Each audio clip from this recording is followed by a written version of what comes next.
Hey everybody inside the road, welcome back to Wolf Tales. Right than the last we left off. You little trickster, you little getting touchy-feely right then. You know, I feel much better now. I'm glad someone does. It's been so long since I've enjoyed a hot bath. Oh, princess, you're finally out. How was it? Do human baths compare favorably to ours? But words.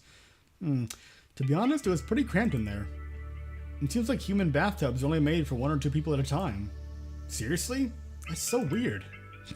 How are you supposed to clean one another in a bathtub as cramped as that? Indeed, I wonder the same thing.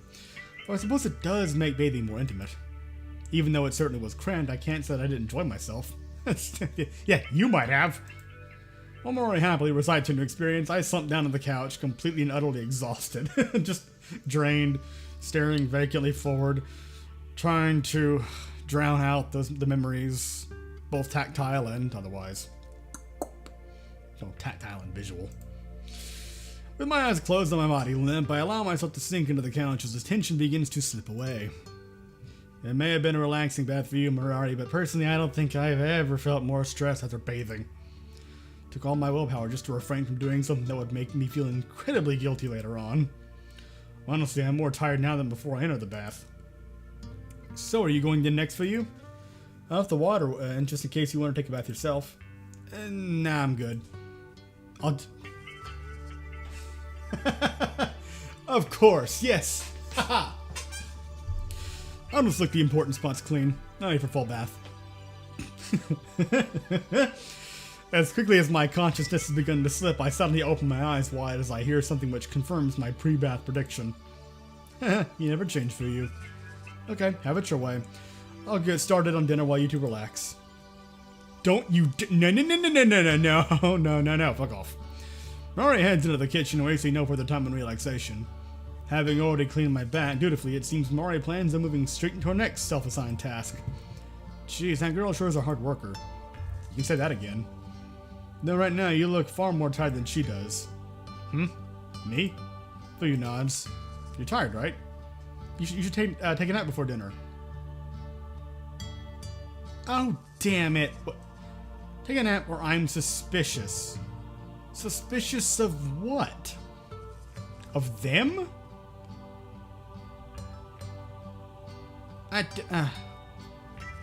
You know what? Popping a save here. Just in case. Because I'm curious. I'll probably come back later and pick this. I'm going to take this one for now. Because I don't know what this means, and I'm worried it might mean that she's gonna say that she's suspicious of them being present, which would be kind of odd, seeing as how she's already slept in the same house with them several times now. But again, I don't know what that.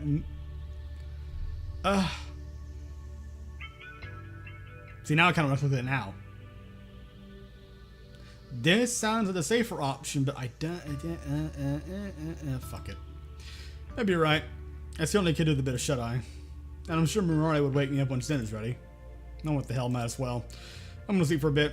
Don't let me sleep and do dinner, okay? Of course. That's probably human. With a smile on my face, and one on hers as well, I close my eyes once more and sink into the cushioning of the couch.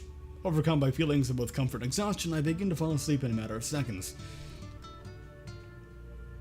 Addison, wake up.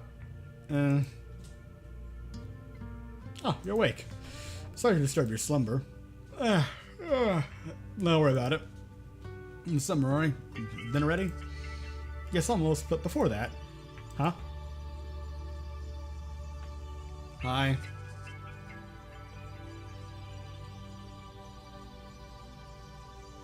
Yeah. The moment I attempt to stand up, I realize what Mirari is staring at. It seems that at some point during my slumber, Fuyu started to snuggle up against my body, ultimately succumbing to the urge to nap. With her legs propped up on my lap, she's gradually fallen asleep and is now sleeping soundly next to me. Wow, Fuyu seems like a completely different person when she's asleep. I'm in 2 minds about whether I should actually wake her up or not. Looking down at the peaceful, content look on Fuyu's face, I feel a slight tug inside of my chest. Contrary to the attitude she usually displays while she's awake, Fuyu currently looks like an innocent, adorable little puppy. Don't think about putting a collar on her, though. That would be weird in so many ways. How on earth could I put an end to that? Teehee, let her sleep a while longer. Dinner can be reheated anyway. It'd be a shame to wake her unnecessarily. Yeah, I guess you're right. After all, Fuyu must be pretty tired if she's willing to sleep on my leg. Hearing my take on the matter, Mirai smiles and shakes her head. I don't think that's the case at all. I understand that how Fuyu's actions must seem to someone who doesn't know her well, but the truth is, Fuyu's more insecure and needy than she lets on. Oh, you don't say! Fuyu's just too afraid to let others know how she truly feels. Mirai takes a seat next to Fuyu on the floor while speaking tenderly. It's clear from her tone of voice that she cares about Fuyu, and even if Fuyu won't say so directly, I'm sure she feels the same way about Mirari. That's crazy. I wouldn't say that. Where are you getting that kind of... Fuyu always puts up a tough front, but she's still just a young woman. She's been pushing herself to a frightful degree these past few days. Were it not for moments like this, I think she would collapse under the weight of it all. Fuyu's trying so hard to make everything right. No matter what I say to her, all she can think about is bringing me back home and returning to our clan. Hearing Mirai's take on Fuyu's actions, my impression of Fuyu begins to improve. I start to stroke the fierce young girl's head, treating her like a pet despite the displeasure she's already expressed to that end. Nonetheless, in her current state, Fuyu doesn't possess the presence of mind to reject my goodwill. That could be taken as very creepy. Instead, her body moves on its own. Fuyu's head moves towards my hand as though begging me to continue petting her. No. Lick. Barton. Still fast asleep, Fuyu licks my forearm as I continue to pet her. Right then. Yeah. Yes, okay. Alright. Seeing that, Mirai lets out a soft sigh. If only Fuyu was this honest when she was awake. If she was, maybe the three of us truly could stay like this after all. Stay like this? You mean, in my cabin? Rather than avert her gaze or retract her words, as she has until now, Mirai looks down at Fuyu's sleeping face with a smile. After a few seconds of silence, Mirai opens her mouth once more, starting with an unexpected notion. You know, Addison, there was a time when our pack leader ordered us all to kill Fuyu. Oh! Well, that... Okay. What? Yeah, what? My eyes and mouth open wide at Mirai's revelation. Rather than address my surprise, however, Mirai simply continues to speak unabated. It's the job of the pack leader to make tough decisions on behalf of everyone. They must do its best, even if others wind up hating them for it. The order to kill Fuyu was one such decision. It was during one of the hardest winters the pack had ever endured. They hadn't found a permanent dwelling like the one in the mountain yet either. He said that we couldn't take care of a runt like her. She would just drag the whole pack down with her and cause as many hardships further down the track. At the time, nobody wanted to agree with him, and yet they all knew that he was right. It was nothing personal. She simply had to die for the sake of the pact. Oh, well, it wasn't personal. That makes it fun. I swallow my words several times to try to think of how best to respond to Mirai's revelation. I got one for you. Oh, I got two actually. Oof or yikes. Pick one. There you go. That seems to be the common thing these days. What can I possibly say in response to something so horrible yet apparently necessary? Rather than risk offending Mirai and her pack by saying something tactless, I decide to ask the obvious question. What happened after that? Well, obviously she didn't die, but how? Fuyu's still alive, so surely something must have happened. Mirai nods. I was only a cub at the time, the same age as Fuyu, so I don't remember any of this myself. But according to my mother, Fuyu's parents rebelled against the leader, saying they couldn't possibly kill their only daughter. And the leader took pity on them? Mirai shakes her head. He exiled them both, along with Fuyu. He said that if they wanted to raise her, they were on their own, and they would receive no further help from the pack. It was a tough decision, both for Fuyu's parents and for our leader, but everyone agreed that was just how it had to be. Mirai sighs as she thinks back on the decision her leader came to. Despite her personal feelings about Fuyu, it seems as though she bears no grudge regarding the leader's decision. Indoctrination will do that, apparently. Cold, heartless, yet always doing what's best for the pack. That's the kind of man our leader was. Not a kind, charismatic leader beloved by his followers, but a ruthless man of action. The kind nobody asked for, yet everybody understood why we needed him. Mirai speaks to the leader with a sad smile on her face. Seeing her mixed feelings come to the surface, a question pops up in my mind. Say, Mirai, given that Fuyu always calls you princess, am I right in thinking the pack leader is Orion nods before I even finish speaking. Yes, that's correct. Our pack leader is, or at least our previous pack leader was, my father. Regretting my question before I even ask it, I press on. Was? What happened to him? They stepped down from the role? In a manner of speaking, in the same way that one would step down, that you could technically say that stepping down is when you fall off a cliff. You're just stepping down from one very high point to a much lower point. My father died 3 years ago, protecting the pack from a bear. Since then, my mother has taken over leading the pack in his place. She's been doing a fine job, especially considering how half-wolves usually think of female leaders, but unfortunately, I don't think the current arrangement will last much longer. Tears appear in the corners of Marion's eyes as she recounts her father's courageous death, and the burden currently being placed on her mother. Despite Marion's apparent desire to leave her pack, it's clear that she still thinks of them quite fondly.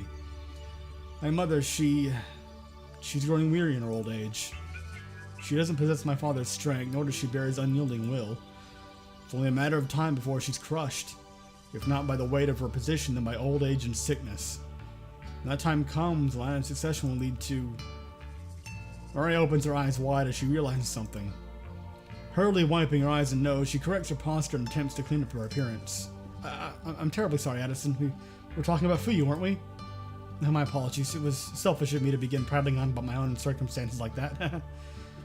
Well, I mean, that's probably something you've been needing to get off your chest for a while now, so it's never healthy to bottle up stuff like that. People, even if you're not going to discuss it any deeper, sometimes just the act of saying it, can grant some amount of relief. Maybe not a lot, but it's... Ugh. Trust me, I know from experience. Sometimes just talking about something that's bothering you, even if you don't, like I said, even if it's not a discussion, just saying it, putting it out there to someone that you trust, can do wonders. Before I can disagree with her, Maria goes back to talking about our dear friend Fuyu, and she I'm gonna assume that she's probably of a similar mindset to how I've been in the past, and how I'm sure countless other people have been, which is that you don't want to burden other people with your problems. Or perhaps you don't want to seem weak. It both can happen. It might be both for her, or just one or the other. It's just not a good place to be in mentally or physically, because it does have, that kind of stress will eventually have a physical effect on you. When my father died, it was decided that we needed to increase the size of our pack to make up for his disappearance. Seeing this as an opportunity to rejoin the pack, Fuyu's family came to us. They were now stronger than ever and expressed a desire to return to our side. Bearing no personal grudge for the circumstances which led to their departure, they agreed to my mother's condition for the return, that Fuyu's family would serve mine forevermore. Since that day, Fuyu and I have been together, whether we liked it or not. And of course, over time, the two of us have grown close. Fuyu's become like a sister to me, and I cherish her more than anything. Well, that was depressing and heartwarming and sad at the same time. Depressing and sad is kind of redundant, whatever. And now it's just, back to the happy music. Ha ha ha! Tone. Exhausted from talking for so long, Mariah takes a well-deserved break and leans back into the couch. Between making dinner, talking without pause, and recalling memories best left forgotten, it's more like not so much forgotten as in things that she's been carrying with her and have probably been weighing on her for quite some time, and getting them off of her chest, probably very much beneficial. Mariah has quickly depleted what energy she had left. I figured Mariah had her reasons for not wanting to tell me about her situation, but it looks like once she got started, she just couldn't stop. Yeah, you open the dam, and everything just comes out. Yeah. Who knows how long she's been holding that in, waiting to get off her chest. There you go, you realized it. Good for you, ring-a-ding-ding. You've won the prize, which is, basic comprehension. I may not know much about half-wolves, but I get the feeling from her story they aren't exactly the touchy-feely type. What's this racket about? Awakened by Mariah's story, Fuyu raised her head up against the rubber eyes sleepily. Oh, morning, princess. Hehe. Good evening, Fuyu. Evening. That's right. And I'm not the first one you should be greeting. Huh? Fuyu raises an eyebrow as Mirari giggles. Rather than wait for Fuyu to notice me, I place my hand on her shoulder. Are you awake now, Fuyu? Nah! Fuyu tries to jump back in surprise. However, since she's still sitting on my lap, her action serves only to bring the two of us even closer together. Why is the human... Fuyu's face turns bright red in an instant as she realizes where she is and what she's doing. Sitting on my lap, looking up at my face from so close we could be kissing, words continue to fail her. Oh no. Explain properly, or you fell asleep while we were snuggling. Okay. I'll admit I kind of want to go with this one. But, we'll leave that to next time. Thank you very much for watching, hope you enjoyed, and I will see you in the next episode.